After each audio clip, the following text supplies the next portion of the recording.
ए माटी आमोर माँ, ए जंगल आमोर माँ, ए नदी आमोर माँ, ए पर्वत आमोर माँ।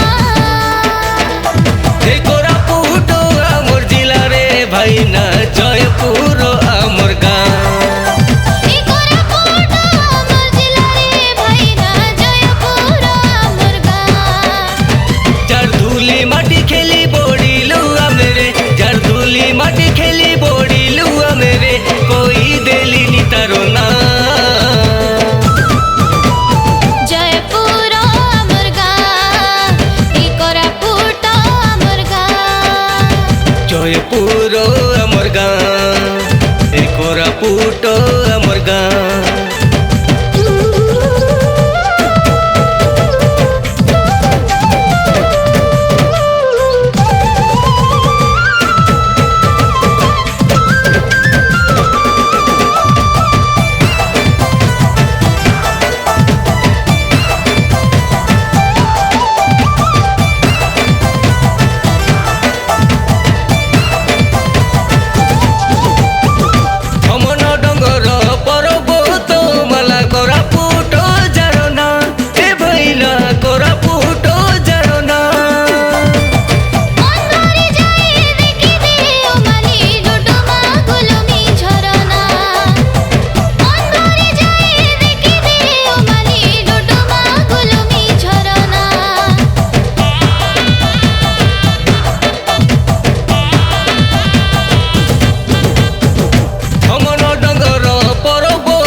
जयपुर आमोर गाँ, ए कोरापुट आमोर गाँ।